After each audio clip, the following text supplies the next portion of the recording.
कि एक तरफ जो एक ज़िंदगी में जो है वो सारा कंट्रोल खुदा के हाथ में है, वो माफ़ियाँ भी दे रहा है, सारा कुछ कर रहा है, और एक ऐसी ज़िंदगी है जिसमें बड़ी एग्रेसिवनेस नज़र आती है।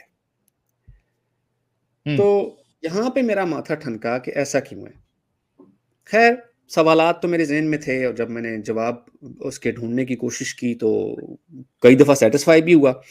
लोगों से पूछा भी कि मैंने कहा यार ये मक्की ज़िंदगी और मदनी ज़िंदगी में ये फ़र्क क्यों है? तब तक तो ये भी नहीं पता था उस वक़्त उससे पहले कि मक्की ज़िंदगी का और मक्की ज़िंदगी का कुरान है क्या? तो अभी भी लोगों अपने को नहीं पता है, जी, अक्सरियत को। बिल्कुल। अब देखिए मैं यूनिवर्सिटी लेवल से छोड़ के जॉब करने गया हूँ तब तक मुझे नहीं पता था। हाँ। तो मैंने फिर अपने वही जो मेरा एक वही कैनेडियन जो दोस्त था उससे मैंने पूछा, तो उसने कहा कि यार इतना सोचने की ज़रूरत नहीं है, हम मुसलमान ही पैदा हुए हैं और हमारे लिए इतना ही काफ़ी है। तो मैंने कहा यार ये कैसे काफ़ी हो सकता है? मतलब अगर क्या कोई अगर किसी हिंदू घर में पैदा हुआ तो क्या उसका कसूर है क्या?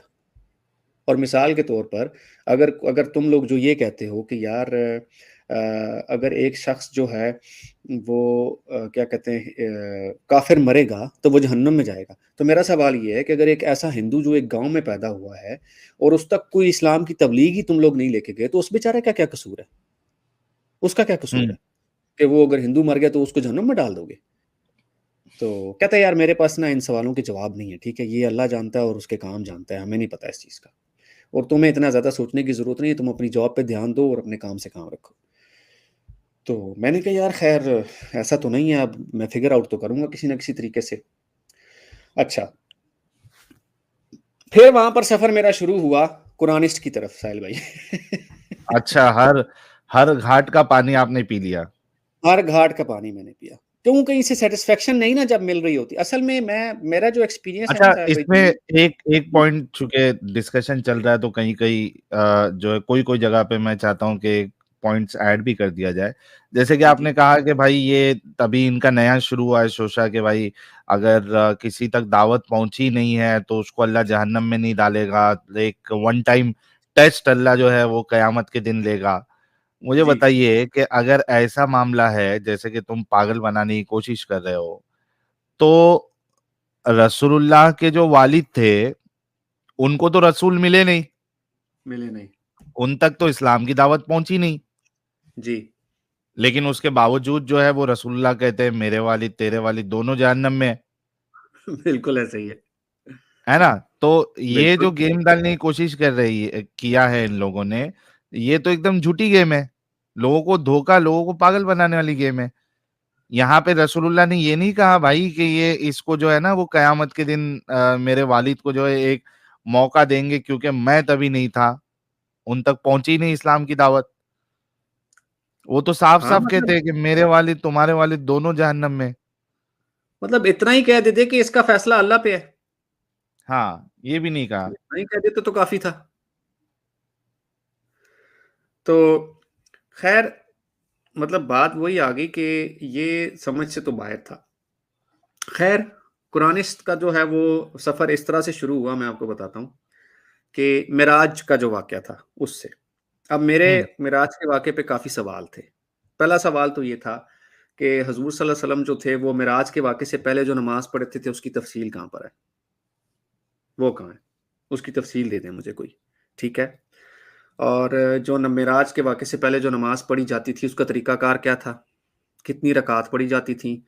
मोहम्मद साहब जो नमाज़ पढ़ते थे, उसकी तफ़सील कहाँ है? तो मुझे किसी से भी कोई ख़ातिर-ख़्वाह जवाब नहीं मिला। किसी ने मुझे सैटिस्फैक्टरी आंसर नहीं दिया। नहीं तो फिर एक रसूलुल्लाह साहब ने ने मुझे बताया नहीं तो कहाँ से मिलेगी? पहले कितनी नमाज़ पढ़ते थे, क्या करते थे? एग्ज़ैक्टली। और जब मेराज का वाक़या आप सुनते हैं, तो आप देखते हैं कि जी अ, वो उनको मूसा मिले थे ना रास्ते में और जनाब हाँ, उन्होंने जो है वो कम 50 करवाई नमाज़ों नमाज़। का जी, 50 नमाज़ों का तोहफ़ा लेकर आए और फिर चल करते गए और फिर 5 नमाज़ों तक बात आ गई तो उन्होंने कहा कि यार मुझे अब शर्मिंदगी होती है दोबारा अल्लाह के पास जाते हुए। अच्छा, आई एम रियली सॉरी, मेरे को असल में हँसी आ रही है इस वज़ह से मैं रोक रहा हूँ, आप कंप्लीट जी, करना। जी। थोड़ी-सी एक गंदी आदत लग गई है, मैं बीच-बीच में बताएँ, बताएँ। सवाल करने लग जाता हूँ या पूछने लग जाता हूँ क्योंकि मिस नहीं करना। अच्छा, इसमें देखो ये जो तोहफ़े की बात बोलते हैं, अरे जी। भाई नमाज़ तोहफ़ा कैसे हो गया? और आप बताओ मुझे सैयद साहब, जी, जी। मैं आपको कोई तोहफ़ा दे रहा हूँ, जी। ठीक है? अब वो तोहफ़ा आप ना लें, जी। तो क्या उसपे आपको सजा मिलना चाहिए? नहीं मिलनी चाहिए। जरा मोमिनो मोमिनाओ थोड़ा गौर करो। अगर तुम नमाज को तोहफा कह रहे हो, तो भाई तोहफा जो है वो तो ऑप्शनल होता है, सामने वाला ले नहीं ले, उसको यूज करे नहीं यूज करे, उस पे बिल्कुल उसको ऐसा ही सजा है। क्यों मिलनी चाहिए? यहाँ पे अगर नमाज तोहफा है, तो नमाज नहीं पढ़ने पे सजा क्यों? कितनी बिल्कुल ऐसा इलॉजिकल ही बात है, आप लोग खुद सोचिए इस बारे में। अच्छा, ये इतना ही सोच लेना साहिल भाई, अगर इतना ही इनको जवाब चाहिए तो इतना ही, चलो यार तुम मिराज के वाक़े को सच मान लो, बीइंग बीइंग अ बरेलवी, ठीक है, और तुम इसको सच मान लो, जो हदीस मानने वाले देवबंदी वहाबी भी इसको सच ही मानते हैं, जो हमारे यहाँ जमात इस्लामी के हैं खासकर, वो तो इसको मनोवन तस्लीम करते हैं कि ये मिराज का वाक़या जो हक है। तो कभी आप लोगों ने सवाल पूछा है कि यार मिराज के वाक़े से पहले जो है वो आखिर कौन सी नमाजें पढ़ते थे आका? और अब ये जो 50 नमाजें जो तुम कहते हो कि वो थी उस वक्त, तो क्या नमाजों के अलावा और कोई काम नहीं था इनका? सिर्फ नमाजें ही पढ़ते थे ये सारा दिन क्या, और कुछ नहीं करते थे? मतलब ये कैसे पॉसिबल है यार कि 50 नमाजें और फिर उसके बाद जनाब 5 नमाजें आ गई, और आप लोग इसको तोहफा समझ लेते हो कि यार ये तोहफा है इनका और तोहफा लेकर आए हैं ये। अजीब बात है। और मेराज का वाक़ा भी तुम आजकल के दौर में भी मेराज के वाक़े को जो हो आप लोग सही समझते हो, कोई गलत समझ रहा होता है, कोई कहता है कि ये वाक़या हुआ ही नहीं, कोई इसको जनाब मनोवन उसको तस्लीम कर लेता है। अच्छा, अच्छा, इसमें मुझे एक और एक पॉइंट मैं ऐड कर देता हूँ सैयद साहब, जी, जी, माफी चाहता जी, हूँ। जी, आप जी, जी, देखिए कि ये बात अल्लाह को नहीं पता है कि मेरे बंदे जो है वो 50 टाइम की नमाज नहीं पढ़ पाएंगे। ये बिल्कुल। अल्लाह को नहीं पता है। ये स्टेजेस में अल्लाह को पता चल रहा है। वो जा रहे हैं मूसा के पास, 50 नहीं हो पाएंगी, फिर 45 किया, फिर 40 किया, या 10-10 कम किया, जो भी है, 10 एक साथ कम किया या 5 एक साथ कम किया, मेरे जहन से निकल गया। तो इतनी बार टू एंड फ्रो अल्लाह को करना पड़ रहा, सॉरी, मोहम्मद साहब को करना पड़ रहा करना अल्लाह के पड़ पास। रहा। बिल्कुल। उसमें भी एक पॉइंट के बाद जो है वो जिब्राइल नहीं जा सकता, बोले मेरे अच्छा, पर जल जाएंगे। एक और चीज़ साहिल भाई, अब इसमें एक बड़ी इंपॉर्टेंट चीज़ है, वो ये देखिए कि क्या मूसा जो थे वो हज़ूर सल्लल्लाहु अलैहि वसल्लम से ज़्यादा समझदार थे? हाँ। कि जो उनको बता रहे हैं कि यार वो नमाज़ें तुम्हारी कौम नहीं पढ़ सकेगी, वो तो अरे तुम्हारे रहमत से ज़्यादा नहीं है। मैं कह रहा हूं तो हुजूर तो बाद में आए ना, खुद अल्लाह को नहीं पता था क्या? मेरा एतराज तो सबसे एग्ज़ैक्टली। पहले अल्लाह अल्लाह पे जा रहा है। क्या उसको नहीं पता था कि उसके बंदे 50 टाइम की नमाज नहीं पढ़ पाएंगे? नहीं, वो उसकी कम ये किए जा लॉजिक रहा, कम देते हैं ना किए जा साहिल रहा, भाई, कम किए जा रहा। हाँ। उसकी लॉजिक देते हैं ना ये, उसकी मैं जो बता रहा हूँ ना, उसकी लॉजिक ये दे देते हैं कि अल्लाह को पसंद था कि मेरा महबूब मेरे पास बार-बार आए। अच्छा, तो ये लॉजिक। ये एक वो अल्लाह ने, मतलब एक वो जैसा मियाँ बीवी, गर्लफ्रेंड जी, बॉयफ्रेंड जी, खेल खेलते बिल्कुल। नहीं है? हाँ जी, बिल्कुल। तो वो अच्छा, कहते हैं ना वैसा वाला बड़ी रिश्ता बड़ी, था। हमने तो ये कहानियाँ बड़ी छुपन सुनी हुई छुपी। हैं ये कहानियाँ इस तरह सुनाते थे साहिल भाई कि भाई जब हज़ूर सल्लल्लाहु अलैहि वसल्लम जाते थे अल्लाह के पास तो अल्लाह मुस्कुरा के ना पहले सलाम करते थे, अस्सलाम वालेकुम या रसूल अल्लाह। और हाँ। फिर जनाब जब वो आखिरी दफ़ा उनके पास गए तो अल्लाह ताला जो थे वो बड़े मुस्कुरा के उन्होंने बोले, हाँ मोहम्मद बता क्या चाहता है तू? और सॉरी सॉरी सॉरी, इसमें और एक पॉइंट जो लॉजिक देते हैं, उस पे जी, और जी, एक ऐड कर देता हूँ भाई। जब अल्लाह को पता था नहीं पढ़ पाएंगी मेरे बंदे, लेकिन वो अल्लाह को मोहब्बत थी, अपने इश्क था, आशिक रसूल थे अल्लाह भी, कि वो बार जी। बार बुलाना चाहते थे। तो भाई 50 से क्यों सीधा 1000 से स्टार्ट कर देता? अरे मैं बोलता 1000 नहीं, करोड़ से स्टार्ट करने का था, ताकि रसूलुल्लाह ऊपर ही रहते अभी तक। हमारे पास कोई दीन ना पहुँचता है इनका। यहाँ तक पहुंचाते ही नहीं हो, वो अभी भी बार्गेनिंग चालू एग्ज़ैक्टली। रहती है, अल्लाह और रसूल की मोहब्बत की कहानियां चालू रहती है कि वो पांच पांच कम करा रहे हैं, मूसा के पास जा रहे हैं, फिर मूसा बोल रहे हैं भाई नहीं, जाओ जाओ, रिटर्न जाओ, नहीं पढ़ पाएंगे। तो अल्लाह को जो जो ये आर्गुमेंट देता हूं, मैं उनकी बात कर रहा हूँ। यार मोमिनो, तुम कोई भी आर्गुमेंट लेके आ जाओ, उसको हम तोड़ने के लिए बैठे हैं इधर। बैठे तुम हैं, क्या बिल्कुल समझते ऐसा ही। हो? कुछ भी फेकम फाकी कर दोगे, कुछ भी बोल दोगे तो बच के निकल जाओगे? नहीं बच ज़ैल भाई पाओगे। इस दीन को वहाँ से देखा है जहाँ से ये लोग सोच भी नहीं सकते। ये तो बिल्कुल। इस इतने स्क्रैच से सीखा हुआ दीन है मैंने कि मैं आपको मतलब क्या बताऊँ। अच्छा, मिराज जी, का जी, आगे वाक़या जब बढ़िए। जी, हाँ। तो मुझे प पता चला कि जनाब जो मिराज का वाक़या है वो कुछ ठीक नहीं है और वो एक मनगढ़ंत किस्सा है। तो मैं सोच में पड़ गया कि यार इस मिराज के वाक़े पे तो पूरी दीन की बुनियाद खड़ी हुई है, तो ये मनगढ़ंत कैसे हो सकता है? तो क्योंकि ये जो कुरानिस्ट हज़रात हैं ना, ये तो बिल्कुल इसको मिराज के वाक़े को नहीं मानते। अच्छा, मुझे साहिल भाई ज़ोरास्ट्रियन की जो एक किताब है ना, बुक ऑफ अर्दाविराफ, वो पढ़ने का मौका मिला।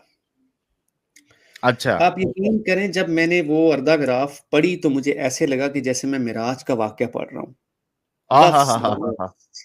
चोरी, चोरी, चोरी। चोरी मतलब आप यकीन करें, उसमें वो लिखा होता है कि वो जो अर्दाविराफ है, वो अपनी बहनों को छोड़कर जब वो सैर करने के लिए जाता है, तो उसको पुल सिरात से गुज़ारा जाता है। राइट साइड पे उसको जन्नत नज़र आती है, लेफ्ट साइड पे उसको जहन्नुम नज़र आती है, जहन्नुम में ज़्यादा उसको औरतें नज़र आती हैं, आग जल रही है, सारा कुछ है। तो वो मतलब अगर आप उसको तफ़सील से पढ़ें तो आपको ऐसा लगता है कि ये मिराज का वाक़या है। हुँ। अच्छा। इस पे जब मैंने तहकीक शुरू की तो इन लोगों ने कहा कि हाँ जी, जो ईरानी थे उन्होंने ये का वाक़या जो है वो इस्लाम से कॉपी करके अपनी किताबों में डाला गया है। अच्छा, उल्टा कर दिया। उल्टा कर दिया, हालाँकि ऐसा नहीं हुआ, सुरज़िश्तियों से यहूदियों ने कॉपी किया और यहूदियों से मुसलमानों ने कॉपी किया। अगर आप त त कोई भी यहाँ पर अगर तारीख़ का मुताला करे, एक अनबायस्ड होकर जानने की कोशिश करे, तो मालूम हो जाएगा कि ज़ोरास्ट्रियन कितना पुराना मज़हब है, ठीक है?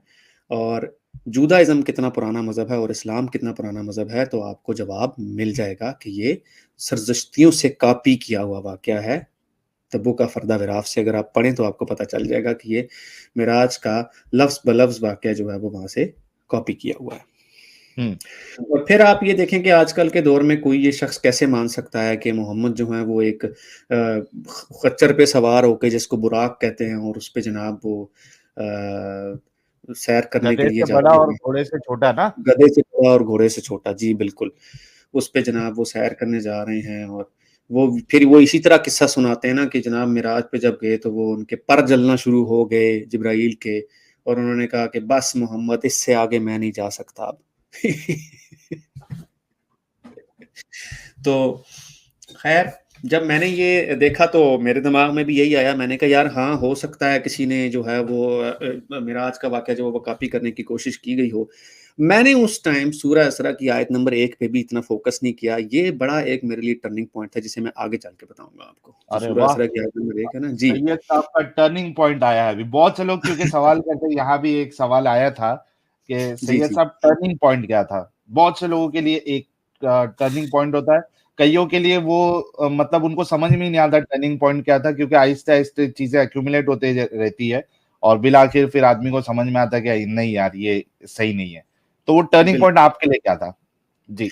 मेरे लिए टर्निंग पॉइंट अभी तो नहीं था, ऑनेस्टली स्पीकिंग, क्योंकि मैं अभी अच्छा, ये तक तो नहीं यही था। समझ रहा था कि ये मिराज का जो वाक़या है, ये चूँकि कॉपी शुदा है, और ऑब्वियस सी बात है, जब आपको लोग समझाने की कोशिश करते हैं, तो आप समझ भी जाते हैं ऑफ़ कोर्स, क्योंकि आप इतने क्रिटिकली नहीं सोच रहे होते। आपके दिमाग में कभी हज़ारवें हिस्से में भी ये बात नहीं होती कि यार आपने मज़हब छोड़ना है और आप इसलिए ये स्टडी कर रहे हो। आपकी कोशिश होती है कि मैं किसी न किसी तरह, क्योंकि आप जो मज़हब होता है ना साहिल भाई, वो आपके सबकॉन्शियस का हिस्सा बन चुका होता है, और आपकी कोशिश होती है कि किसी तरह कोई ऐसा बंदा मिल जाए, जो आपको बताए कि नहीं, नहीं यार, ये किसी न किसी तरह ठीक है।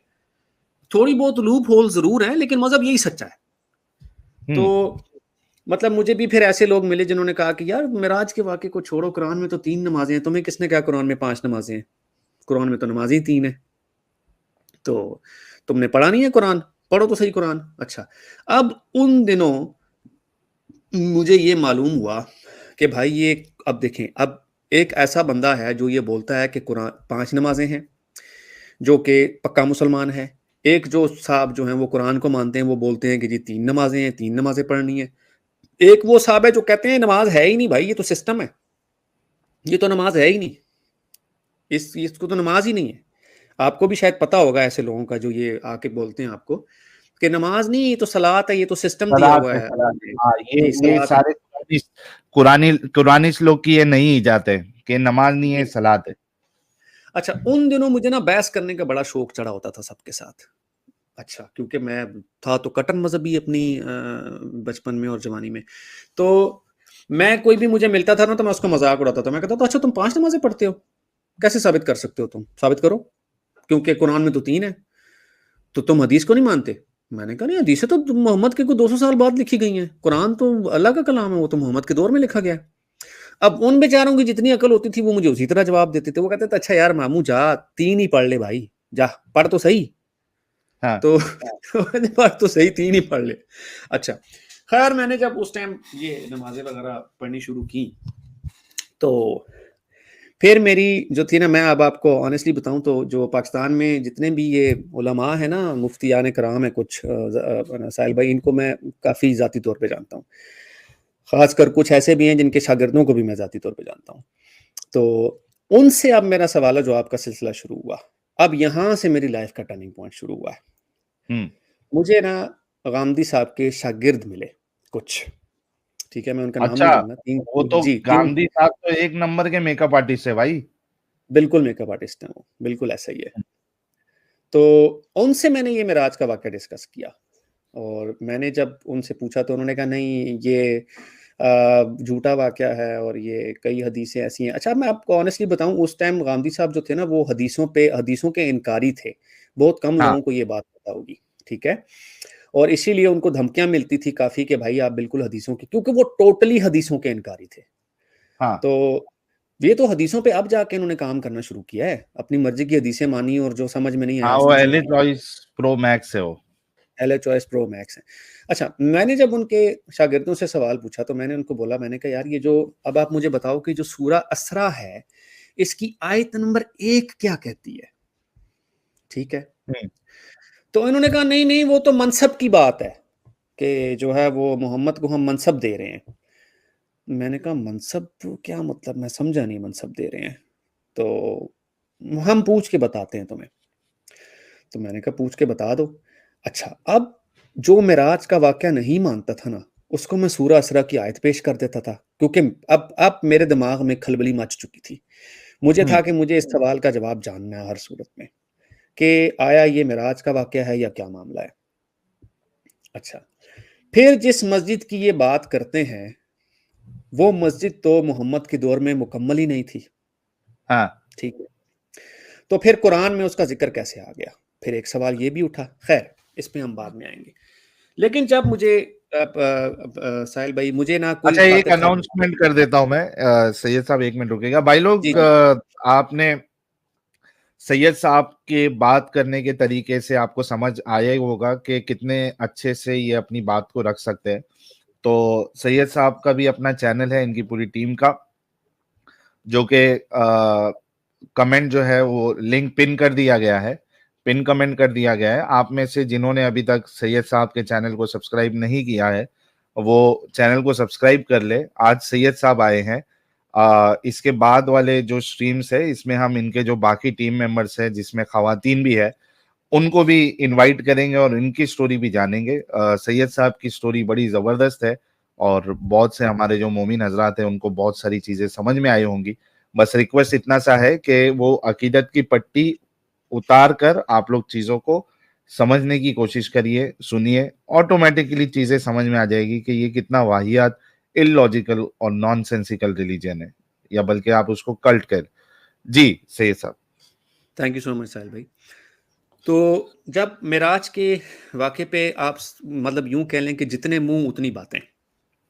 मतलब एक तरफ कोई साहब कह रहा है कि मेराज के वाक़े को मानना नहीं। अब एक साहब, मैं हमारे एक उस टाइम कोलीग ही थे, उनसे जब मैंने शेयर किया और मैंने उनको बताया कि यार मैं तो फलानी हदीस को नहीं मानता हूँ, बल्कि मैं तो समझता हूँ कि हदीसें तो मोहम्मद के जो हैं वो काफ़ी अरसे बाद लिखी गई हैं। तो आप यकीन करें कि उनका जवाब ये था कि तुम तो काफ़िर हो गए हो। तुम ऐसा अच्छा, करो, सीधा काफ़िर बना दिया। सीधा काफ़िर बना दिया, तुम ऐसा करो जाके वुज़ू करो, गुस्ल करो और जाओ किसी किसी मुफ्ती या किसी मौलवी के पास जाके कलमा पढ़ो, वो तुम्हें दोबारा मुसलमान बनाए।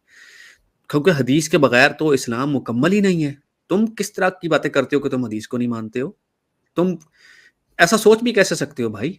अच्छा, तो मेरे दिमाग में ये बात तो थी, क्योंकि सूरह असरा की जो आयत है वो आपको एक्सप्लेनेशन नहीं देती कोई भी। कई सारी आयतें हैं जो आपको कोई एक्सप्लेनेशन देती ही नहीं है, ठीक है? कुरान की आप एक्सप्लेनेशन उससे नहीं निकाल सकते। अच्छा, कुरान इतनी सुपरफिशियल किताब है साहिल भाई, कि कोई शख्स इसका कोई भी तर्जुमा निकाल लेगा, ठीक है? और मतलब मैं एक छोटी-सी मिसाल तो बड़ी गंदी सी है, लेकिन मुसलमानों को मैं अक्सर ये मिसाल देता होता हूँ कि अगर कुरान में लफ्ज़ टट्टी होता ना टट्टी, तो ये इसके 5-10 मतलब निकाल लेते। कोई इसका रसगुल्ला मतलब निकालता, कोई इसका जो है वो हलवा मतलब निकालता, कोई इसका गुलाब जामुन मतलब निकालता। बल्लभ जल्लम बोल देता। बिल्कुल। और ये यही कुछ करते आ रहे हैं और अब आजकल तो ये बहुत ज़्यादा हो गया क्योंकि ऑब्वियस सी बात है अब इनसे मदद डिफेम नहीं हो रहा। ख़ैर, अच्छा, अब इस बात का तो मुझे कोई ख़ातिर-ख़्वाह जवाब नहीं मिला। कोई समझता है कि जी मेराज का वाक़या है, कोई समझ लेकिन मेजॉरिटी अभी भी इस चीज़ में मुत्तफ़िक है कि मेराज का वाक़या हुआ था और बिल्कुल दुरुस्त हुआ था। और अच्छा, फिजिकल है। फ़िज़िकल है, बिल्कुल ऐसा ही है। हाँ। अच्छा, फिर जब साहिल भाई मैंने मज़ीद इसको कुरान को स्टडी किया तो मुझे बहुत सारी बातें वाज़ेह होना शुरू हो गईं और जो ये एक नैरेटिव होता है कि कुरान जो है वो ऐसी किताब है कि जो आने वाले सालों के लिए भी है और हर नस्ल के लिए है और हर दौर के लिए है और ये सारी इस तरह की बातें। तो फिर मैंने इनसे कुछ सवालात पूछे। मैं सबसे पहले मुझे बात आई समझ में इद्दत पे। अब जब मैं ज़ाहिर-सी बात है हमारे गाँव में, देहातों में जो औरतें मर जाती हैं, ऑब्वियसली वो इद्दत गुज़ारती हैं और उनको गुज़ारना मजबूरी है क्योंकि शरीयत में लिखा हुआ है। तो मैं उनसे ये पूछता था कि भाई मुझे इस बात का जवाब दो, अगर एक औरत प्रेगनेंसी टेस्ट करवा लेती है, तो उसको इद्दत क्यों गुज़ारनी है? उसकी इद्दत का इद्दत का कॉन्सेप्ट मतलब ही यही था ना कि वो पता कर सके कि अगर प्रेग्नेंट तो नहीं है, किसका बच्चा है। एग्ज़ैक्टली। तो सबसे पहला फिर मेरा सवाल ये था कि भाई ये वाली आयत तो फिर आजकल के दौर के लिए तो किसी सूरत एप्लीकेबल नहीं है, आउटडेटेड है। आउटडेटेड है। अच्छा, फिर जो आप लोग ये करते हैं कि जी बारिश जो है वो सिर्फ़ खुदा को इद्दत पता है कि यानी waiting period. Waiting period waiting Sahil period. साहब, इद्दत अच्छा यानी वेटिंग पीरियड। उस वक़्त तो साहिल भाई हमें ये भी नहीं पता था कि सरोगेसी क्या होती है। सरोगेसी तो हाँ। आजकल आई ना, उस वक़्त तो हमें नहीं पता था कि सरोगेसी क्या होती है। वो तो आज हमें पता चला कि भाई सरोगेसी नाम की भी कोई चीज़ है, तो उसने तो बिल्कुल ही इद्दत का जनाज़ा निकाल दिया।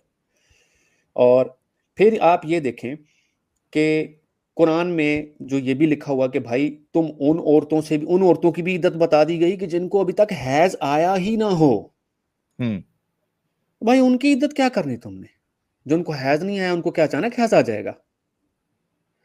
तो ये साफ-साफ इस बात से ये साबित होता था कि इद्दत उस वक़्त के लिए नहीं है। मेरा मेरा चैलेंज है मुसलमानों को कि ये किसी तरह साबित करके बता दें कि इद्दत आज भी एप्लीकेबल है। कोई मुसलमान साबित करके दिखा दे। अच्छा, लॉजिकली।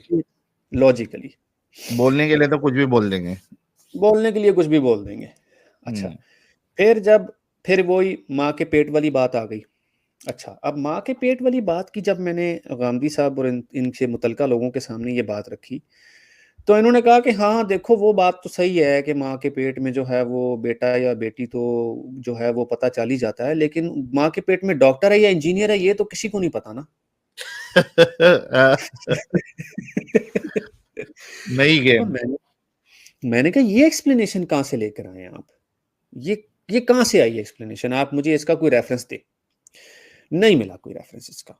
कोई रेफरेंस होता तो मिलता ना इसका, क्योंकि हुँ। 90s में हम अपने बुजुर्गों से यही सुनते थे बड़े फख्र से कि भाई माँ के पेट में क्या है ये सिर्फ अल्लाह ही जानता है और कोई नहीं जानता। ठीक है? इसीलिए जो गाँव में इतने सारे जो आदमियों के बच्चे होते थे 4, 5, 6, 7 उनको नहीं पता होता था कि बेटा है ये बेटी है, बेटा है ये बेटी है, किसी को नहीं पता होता था। क्योंकि टेक्नोलॉजी इतनी एडवांस उस वक़्त थी ही नहीं। तो ये तो मुझे पता चल गया कि ये जलेबी है। ये तो जलेबी है सीधी-सीधी और ज़ाहिर-सी बात है उस वक़्त अरबी बदुओं में से किसको पता होगा कि भाई जो माँ के पेट में है उस वो क्या है? उस वक़्त तो किसी को भी नहीं पता था। ये तो आज जो है वो अल्ट्रासाउंड से आपको पता चल जाता है। आज तो आपको ये पता चल जाता है कि डाउन सिंड्रोम बच्चा तो नहीं है कहीं आपका। हुँ। इतनी आज तो आपको एडवांस ये हो भी गई पता चल जाता है। टेक्नोलॉजी। इतनी एडवांस टेक्नोलॉजी हो गई है कि आज को आपको ये पता चल जाता है कि आपका बच्चा डाउन सिंड्रोम तो नहीं है। अच्छा, फिर इसी तरह मैंने इनसे 2 पानियों के मोजज़े का पूछा। अच्छा, मैंने इनसे ये पूछा, मैंने कहा अगर ये 2 पानियों का मुआवज़ा है, तो ये क्या किसी एक जगह होना चाहिए या सब जगह होना चाहिए? तो आहाहा! इन्होंने कहा नहीं, नहीं वो एक ख़ास समंदर है, वहाँ पर होता है। तो मैंने कहा फिर ये मेरे गाँव मैंने के तो पुल के यही ऊपर से बताया। क्यों नज़र आता है? हुँ। मैंने कहा अगर ये मुआवज़ा था, तो ये किसी एक ख़ास जगह पर होता ना, क्योंकि आप मुसलमान तो किसी एक ख़ास समंदर का नाम लेते हैं, कि हाँ। ये वहाँ पर नज़र आता है। लेकिन ये वहाँ पर तो नज़र नहीं आता, तो ये हर नदी नाले में नज़र आता है।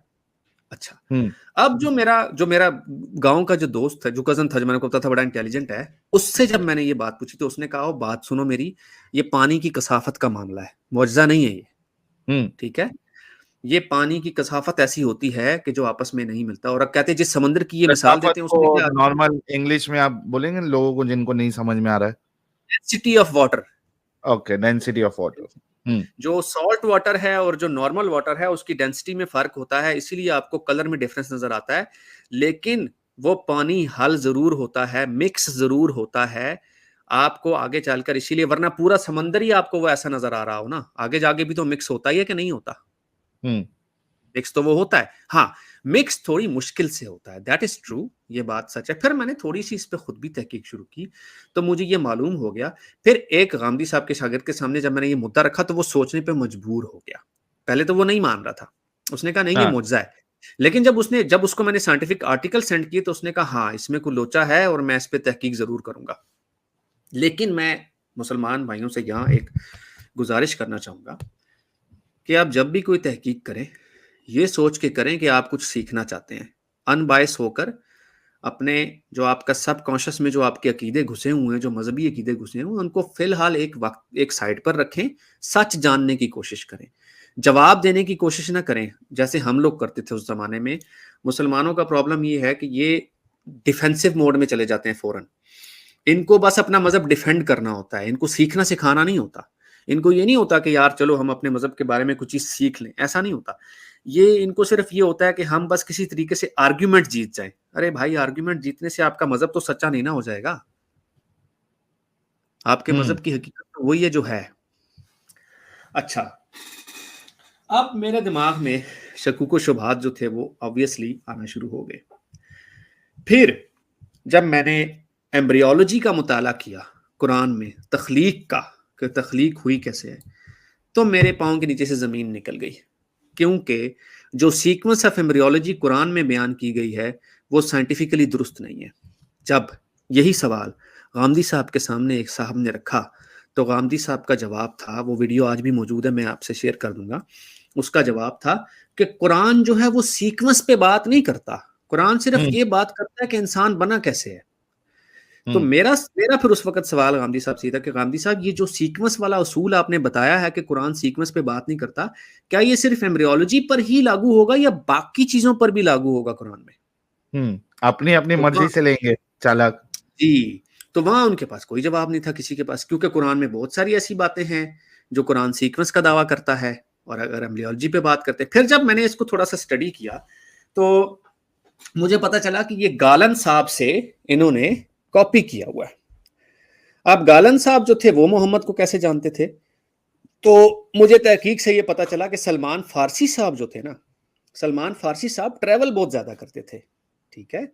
हुँ। तो सलमान फारसी साहब तक ये मालूमात मिलती थी जो मोहम्मद साहब कॉपी करके अपने कुरान में डाल दिया करते थे।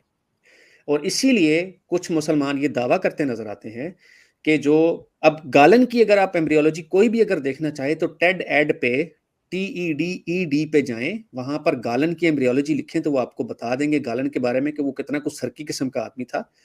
बड़े अजीब-ओ-गरीब किस्म के तजर्बात करता था, तो आपको मालूम हो जाएगा कि कुरान ने जो आधी हाफ़ हार्टेड किस्म की जो एम्ब्रियोलॉजी छापी हुई है, वो गालन की ही है। अब ये दावा करते हैं बहुत सारे मुसलमान कि हाँ, जो कुरान में सही एम्ब्रियोलॉजी है, वो गालन से ली गई है। ऐसा नहीं है भाई। जो कुरान में होनी चाहिए थी, वो 100% सही होनी चाहिए थी। आपकी जलेबियाँ बनाने से एम्ब्रियोलॉजी ठीक नहीं हो जाएगी कुरान में। अच्छा। नहीं तो कुरान की आयत में तो एम्ब्रियोलॉजी का स्टेज देखो आप तो उसमें तो अल्लाह जो है हड्डी बना के उसके ऊपर गोश्त चढ़ाता है। एग्ज़ैक्टली साहिल भाई, एग्ज़ैक्टली। बिल्कुल यही हुँ। बात है। बिल्कुल यही बात है। कि फिर वो यही तो आमदी साहब कहते हैं कि कुरान जो है वो उसके सीक्वेंस पे बात नहीं करता, सीक्वेंस उसका मुद्दा नहीं है कुरान का, हैं? तो फिर ये असूल क्या आप पूरे कुरान पे अप्लाई करेंगे? हुँ। फिर इसका मतलब है कि कुरान तलाक